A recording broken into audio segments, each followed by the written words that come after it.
Mainit na balita mga kauboses ng masa. Kinakabahan na nga ngayon si President Puting ng Norte Jr. matapos magpahayag ng buong suporta ang mga matataas na general at ang buong hanay ng hukbong sandataan ng Pilipinas kay Vice Presidente Inday Sara Duterte. Ang hindi inaasahang pangyayari ay naganap matapos ng makaranas ng banta sa kanyang buhay si Vice President Sara na nagdulot ng pag-aalala at tensyon sa loob ng pamahalaan. Ayon sa mga ulat, ilang linggo na ang nakalipas nang makatanggap ng seryosong banta sa kanyang seguridad si Vice Presidente Duterte. Bilang tugon, agad na nagtasa ng mga hakbang ang militar upang masiguro ang kanyang kaligtasan. Dahil dito, ipinakita ng mga general at mga sundalo ang kanilang pagkakaisa at walang pag-aalinlangang suporta kay Vice President Sara na nagpapatibay sa kanilang paninindigan laban sa anumang banta ng seguridad ng mga leaders ng bansa. Sa kabila ng suporta ng militar kay Vice Presidente Duterte, naroon pa rin ang pangamba at kaba ni Pangulong Marcos. Marami nang nag-aabang kung paano niya haharapin ang sitwasyon at kung anong mga hakbang ang kanyang gagawin upang mapanatili ang kaayusan at pagkakaisa sa loob ng kanyang administrasyon. At heto nga ang balitang ating pagkakatutukan. Ngunit bago ang lahat ay manatiling mag-subscribe at i-click ang notification bell para sa pagtuloy na pagtutok sa mga sulyap ng mga bagong balita dito sa Boses ng Masa.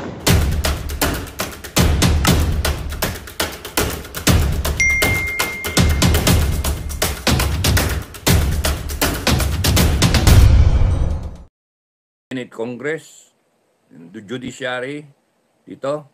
So, kalinya lang niya. Excuse me. So,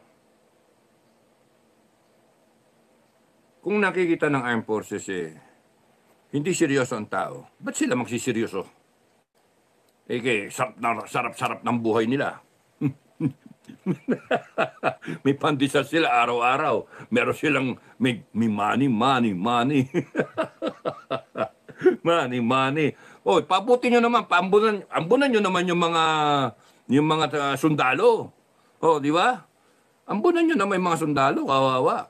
No, akala nyo maging loyal sa inyo yung mga sundalo? Hindi nga, EDSA 1, tingnan ninyo.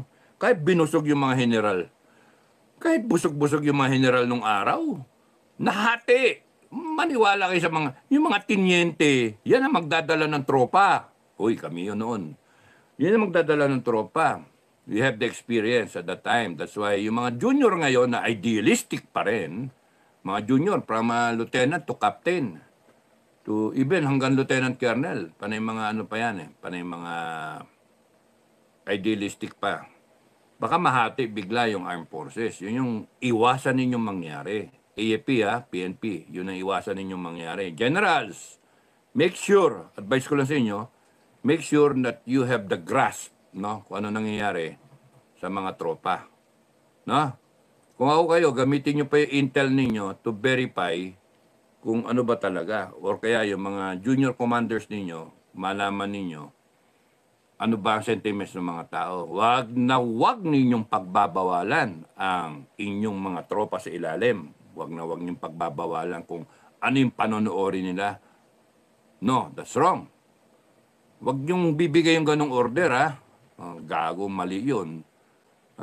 Illegal order na yon. May sariling pag-uutak yung mga sundalo. Kaya wag ninyong pagbabawalan.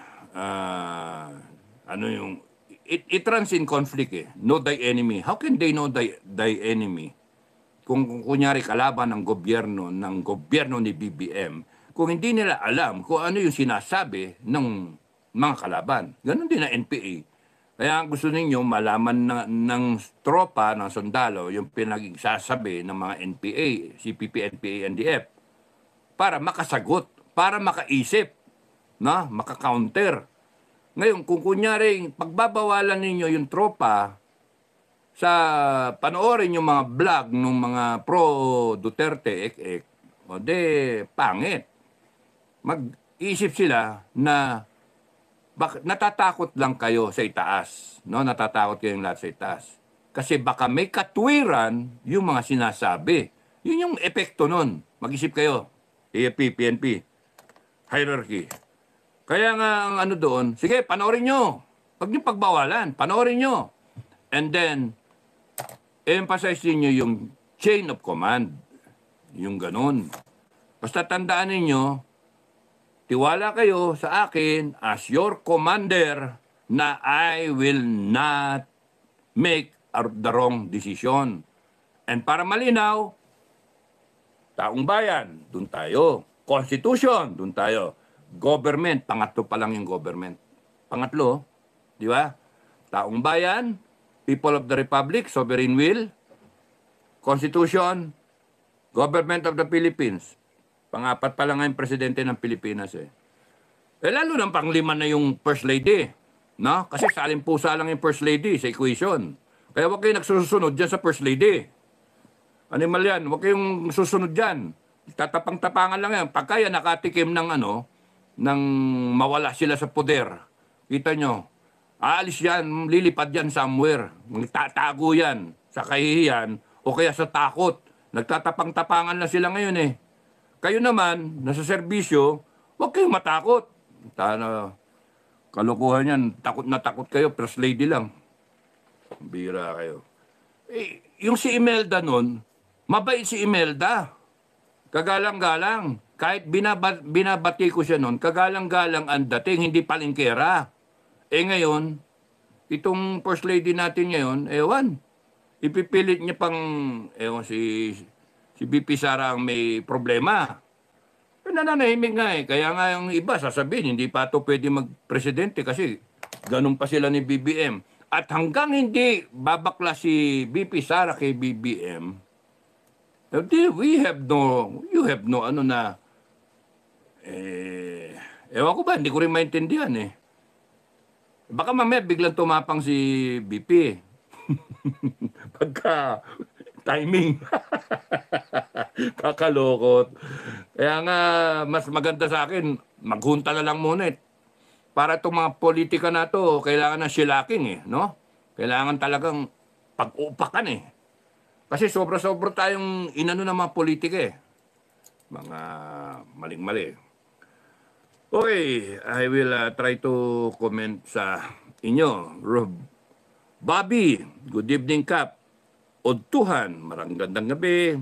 Betsy, Branigan, good evening po, sir. Waving, hello. Carwin Purog, tama ba? Hi po, sir, watching from Hong Kong. Hello, Hong Kong. Ingat lang kayo dyan. Manny Dison, hello, watching. God bless you. Manny Dison, hello. Ann Montilla, hello, sir. Dado. Good evening. Okay. Mel B. Gandang gabi, Captain Dado. Mabuhay. Thank you. Nakaganon siya. Nakaganon yung kami.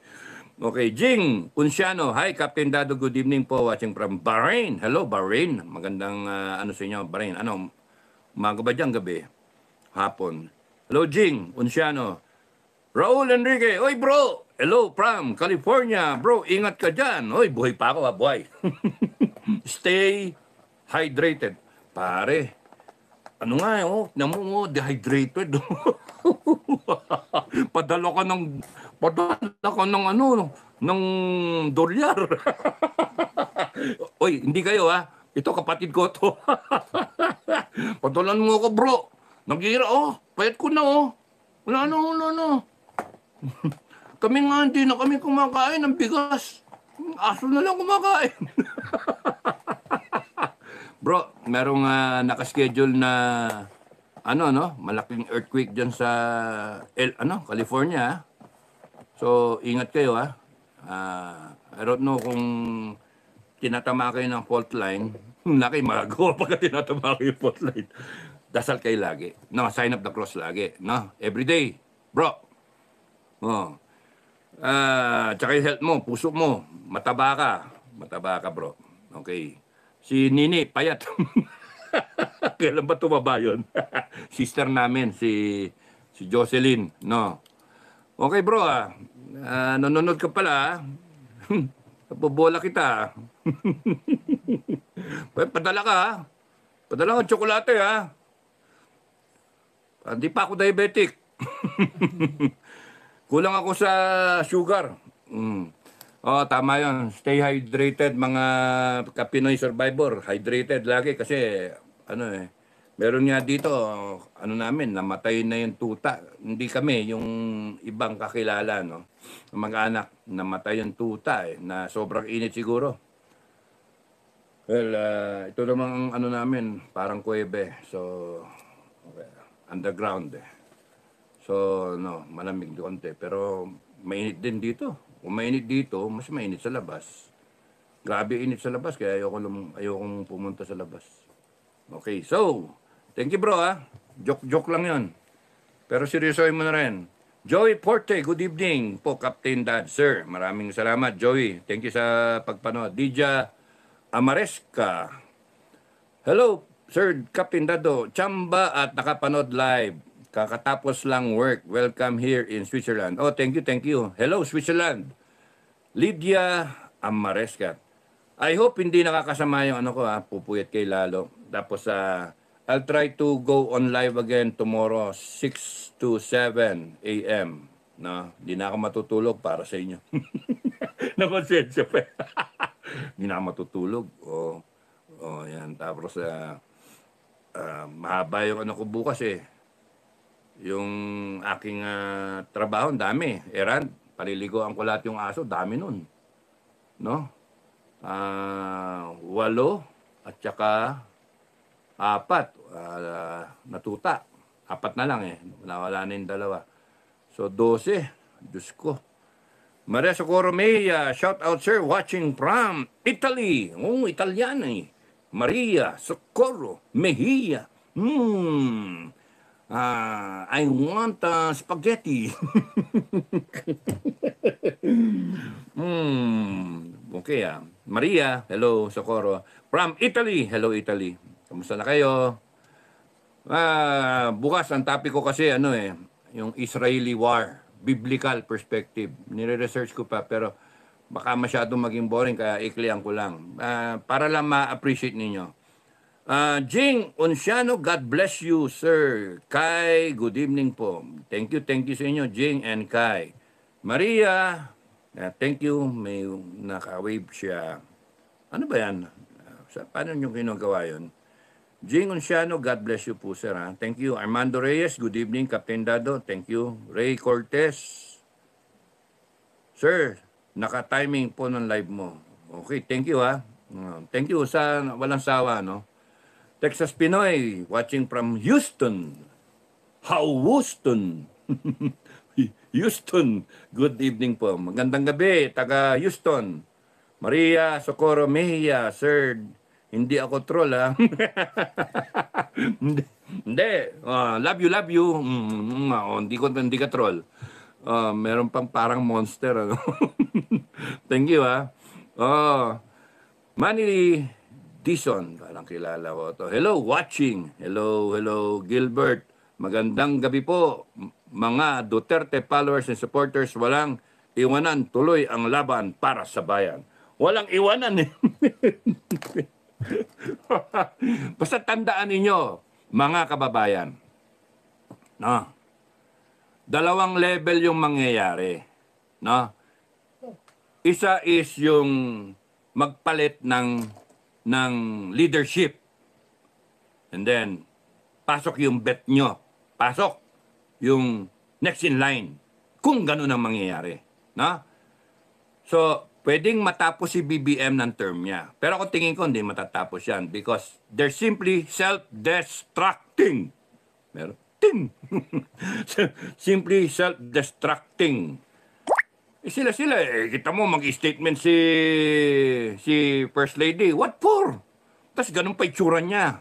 Yung the way she dresses, no? Na, Diyos ko naman. Ano ba yung suit niya? Pula, tapos ano yung white? Ano ba yun? Skirt? Ano ba yun? Skirt ba yun? Oh. Tapos yung pagka bumuka pang ganun siya. Maganon ako Oh.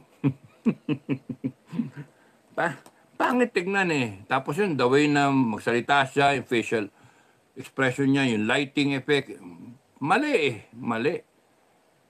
Nawala kasi si si Paul Soriano. Anyway, mali. Sino ba nag-a-advise sa kanila, sa inyo? Sino nag-a-advise? Kasi nabababoy, no? Yung totoo honest to goodness, nabababoy yung office of the president dahil sa inyo. Isipin nyo, magdadalawang taon pa lang kayo, wala pa nga eh. Dalawat kalahating buwan, April, May, June. Dalawat kalahating buwan pa, no? Less than 2.5 months to go. And then 2 years na kayo. Bagsak na yung rating mo, tapos nun, tinitira ka na, BBM resign, tapos nun, biyahe dito, biyahe doon, wala kang kaano-ano sa mga taong namamatay, nga Pilipino na nagugutom, na nagrereklamo sa presyo, wala kang solusyon na maliwanag sa kuryente, tubig, sa nagbabadyang gera, na ikaw pa magiging cause, ikaw pa yung nagtawag na Amerikano, we've got your back. Gago talaga. Binaboy mo yung presidency. No, the worst ka sa tatay mo. I have to say it na brutally frank. BBM, if you're hearing me. O kaya, First Lady, if you're hearing me. Binaboy ninyo yung opisina. Nay, nako. Mga bastos kayo. Sinayang ninyo yung tiwala ng taong bayan sa inyo. Eh, yung iba, natatakot magsilita. Ano, bakit? Ano, gagawin nyo sa akin? Barilin nyo ako? Papatayin nyo ako? Oh, hindi mangyayari yun. Hindi mangyayari yun. Because I'm being protected by heaven. Hindi kagaya nyo, you're being protected by Satan. Nakaw! Wala, magdasal na kayo. Because, ano yun? And now, walang maisip. The end is near. Kinantahan na lang. And so I face the final curtain. Wala pa, sintunado pa. Eh kasi kayo naman ang kinakantahan eh. Kaya BBM, binaboy nyo talaga. Pati AFP, binaboy nyo. PIDEA, binaboy nyo. DA, binaboy nyo. Pucha, COA.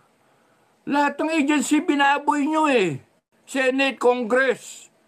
Anong klase kayong mga lintsugang kayong mga pinuno kayo? Kaya taong bayan, kasalanan natin eh, nandyan yung Pilipinas ngayon sa kumunoy. Kasalanan natin, aminin nyo, kasalanan ng taong bayan for electing a president like BBM. Yung iba, off the hook kasi hindi nila binoto. Pero yung 31 million, kuno, na naniwala sa pangako ng Uniteam, wala, nandiyan pa. At hanggang ngayon, yung BP natin, sinasabi, okay pa sila. O di okay, wala tayong magawa. Wala kayong magawa. Eh, yung gusto nyo ipalit, eh, okay pa sila eh. Eh, ang hinihintay ninyong kausapin, ang hinihintay nyo madinig, numaban na, ayan na. Salita na. Yun yung mga laman ba ng title ng mga vlog. Nagsalita na. Nagulat na. Nagimbal ang Malacanang sa sinabi ni BP Sara. Yung mga ganun ba? Eh, ano lang naman yung come on eh, para clickbait niya eh. Ay, nako. Para talagang nasususpense tayo. Eh, kaya nga kami, ayaw na namin na maganyan. Prepare for ano lang tayo, the worst. May mga nagte-text, may mga nag-message sa akin, nangangamusta. Tapos sinasabi na natutuwa sila sa mga vlog ko. Mga Pmayor natutuwa sila sa vlog ko. Tapos, meron pa isa, ano pa ito?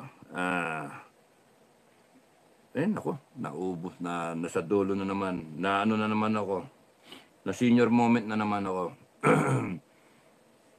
Rene Cardones, no? May mga squirrel. Napanood pa niya yung squirrel. Meron daw, hanggang doon sa bahay nila sa Apobay, may maabot daw sa mga puno na yon na squirrel. So mula doon sa, tinatanong niya saan daw ba yun? Sir, kayo yung ano, di ba? General Cardones na isang dating regimental commander ng 1st Scout Ranger Regiment. Siya yung pumalit after, kanino ba yan? Browner, no? Siya, Browner, sir, ano? Browner. Tama, Browner.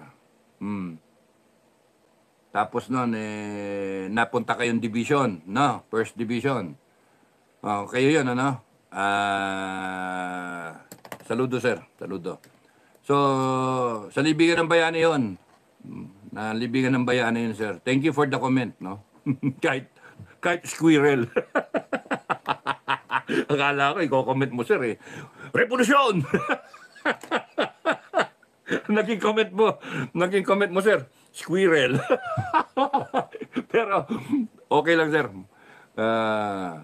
Puso, ano pa ba? Sir, minsan, pagka nagawin ako dyan sa inyo, magkukol ako sa inyo, sir, kape-kape, ganun ba? Becoming. Pero hindi, naging commanding general namin kayo, eh. Bago ma-disband, di ba? Kasi nag-89 kudeta kay General Blandon, eh. Tapos na-disband naman lang yan. Na-disband yung Ranger. Binabalik ako noong 1992, ayoko na, eh. Binabalik ako, eh. Kasi katapos ko lang Masters in Business Management. O, di ba? Binabalik ako para maging one of the core officers ng Ranger Regiment. Reactivated. Oh. Sabi ko, bakit ako babalik dyan? Dinisband nyo, magago kayo. Bakit nyo? Usapan nun, hindi i-disband, eh. Tinaya ko yung mukha ko at pangalan ko, eh. Negotiate, walang i-disband. Pagdating sa barracks, kinulong lahat. Kinulong si Kapuyan, kinulong si Padua, kinulong si Galvez. Lahat ng kasama ko kinulong. Ang nakatakas, si Pebyar. Bakit nakatakas? Ginawa akong driver. Kaya nung nag-aalisa na sa Makati, nilapitan ako. Paano daw siya makakatakas? Ayaw naman niya bumalik sa kampo kasi baka makulong lahat, eh. Ay ko, nga, eh. Masama nga ang kutob ko rito. Mukhang ikukulong lahat, eh. Sige, Bok. May dala akong yung basic na makikipaggera na ako noon, eh. 1,000 rounds yung dala ko. 1,000 rounds. Sa daming granada. Meron dala pa akong mga C4. Tsaka TNT. Puno yung pako. Meron akong antosawa na pagkain. Good for 2 weeks yata, eh. Dry rations. And then, meron ako sibilyan. Binigay ko sa kanya. O yan, suot mo. Tapos, papakilala kita, Private Tino. Private Tino. Yung kambing. Pinakilala ko doon sa checkpoint. Tapos, kasama ko si Private Tino. Pag-igil mo yung pagdadrive mo. Kaganyan-ganyan yung sasakyan. Pag-igil, ano ka ba? Para kang di mo nagdadrive, ba? Sabi sa akin, ina mo iking. Ina mo iking. Tarantado ka. Sabi ko, ina-enjoy ko lang yung parte. Minsan lang ako magkaroon ng mista na private. Di naman ikaw makukulong, eh. O, yung mga kasama mo nakulong. O, pati si Caldeo. Hindi, nagtaka si Caldeo. Si Padua, alam ko, tumakas din si Padua, eh. Hanggang dami nag-underground, eh. Tapos, nakabalik. Yung isa nag-chief of staff.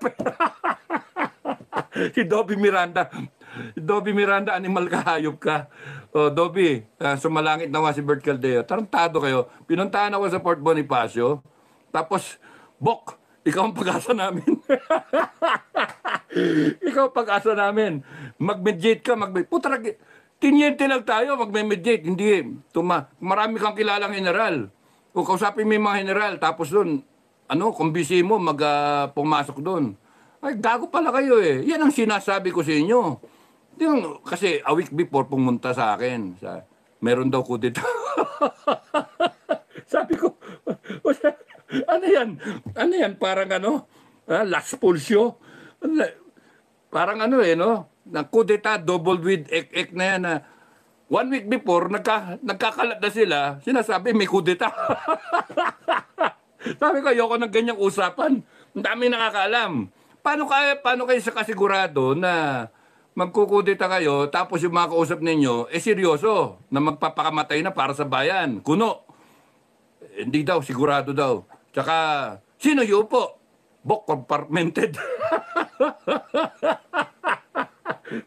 Sabi ko kay Dobby Miranda, the second chief of staff ng Class 83. Sorry, Bok, sorry, Dobby, totoo yan, eh. Alright, totoo yan. You can deny and deny if you want to. Pero yung totoong nangyari, alam mo na langit eh. Sabi, sabi, sinong yupo? Sige, sasali ako. Sasali ako para sa inyo, Bok. Pikit mata. Kakalabas pa lang ng anak ko na one week old. No? Hindi ko pa nakakalong na ganyan. Sabi ko, sige, sasali ako. Tapos gusto ko lang malaman, sino yupo? Compartmented book. Sabi ko po Tragis, they are asking you na mamatay kayo para sa bansa, para sa cause na yan. Magkukudeta. Tapos hindi nyo alam kung sino yuupo. 89 ko yan ha. Kalaban si Cory. Nakuupo. Parang BBM ngayon. No? Yun. Hindi mo alam kung sino yuupo. Dito ngayon alam natin na si BP Sarang yuupo. Kasi sino bang vice president ni Cory noon? Si Ginggona, hindi pwede na. Para rin si BP di ba? Lumalaki rin yung mata. parang magkalahin tarsier, no? Walang yun. Sino yun po? Compartmented, Bok. Pare, mahirap yung ganang usapan. Kasi, Bok, you will be leading your troops, na? Yung tao susunod sa'yo. Kasi nagtitiwala sa inyo. Ako, yung tao ko, pag sinabi ko, patay kung patay, walang iwanan, patay kung patay, ganun yung tao ko, ganun yung motto ko. Ngayon, it is the right to ask me sino ang iuupo, sir. And I have the duty to them. Sabi ko sa mga tropa ko, ang iuupo, compartmented. Sir, anong pangalan doon? Sino si compartmented? Walang yan. Sino iuupo? Marami raw. Marami daw upo. Ano yan? Council. Council of Elders. Lumilitaw yung pangalan ni Doy Laurel. Lumilitaw yung pangalan ni Justice. Hindi ko na sabihin pangalan, ba demanda ako eh. Lumilitaw yung pangalan ni Maceda. Mga ganon. Ano daw? Council daw. Siyempre, nandun sila Sir Greg, no? Ako, paano mangyari yun? Transition Council. So, yung gustong yupo ako ngayon, yupo. Mahirap yun, sabi ko. It is your right. Gentlemen of the Cadet Corps, no? Kung mangyari man sa inyo yan, in dilemma, it is your right to ask the senior officers sino iupo. No? Pero anyway, malinaw naman yan eh. Kasi mahirap yung papasok kayo, yung tropa ninyo, sasacrifice ninyo, may mamamatay dyan. Mahirap mag-explain kung kunwaring mamatay sila. Hindi alam kung who are they fighting for. What? Who are they fighting for or fighting with? Sino ang dahilan kung bakit sila mawala sa mundo na to? Kasi they will give it all. Yung ganun ba? Sabi ko, Bok, ayoko, pas ako. Oh, bakit? Dahil hindi nyo naintindihan eh. Ayoko nga ng ganung usapang compartmented. It is my right. Gusto malaman, sino yupo, hindi nyo akong masagot. Sino, tinatanong ko kung sino kakausapin ko para tawagan natin. At puntahan natin, tawagan natin, usapin kung sino yupo. Tanungin natin kay Sir Greg kung sinong uupo. Gusto ko na malaman, you want me 100%? I will be with you 100% to the last man. To the last man. The whole company ng Ranger Regiment, ng Ranger Company. Pero, bigay nyo sa akin specifically sino ang iuupo. Hindi masagot eh. Si Mr. Compartmented. Tapos, dinagdahilan ako, sabi ko, Bok, kita nyo naman ako eh. Kakalabas lang ng anak ko, hindi ko pa nga nakakalong eh. Namatay yung una kong anak eh. Tapos ngayon, yung pangalawa kong anak, kalungin ko na muna. Sige, kayo na muna, sabi ko. Go on with your glory, sabi ko ganun. Go on with your glory. Paano kayo dyan? Magpakilala kayo, masikat kayo. Do it for your Magandang balita ang hatid namin sa inyo ngayong araw. Sa pagtatapos ng aming balitaan, nagbigay kami ng mga mahalagang impormasyon. Maraming salamat sa pagtutok at pagsuporta sa aming programa. Huwag kalimutang manatili sa mga susunod na araw para sa mga bagong balita at mga kwento na dapat nating abangan. Mula sa Boses ng Masa, magandang araw Pilipinas!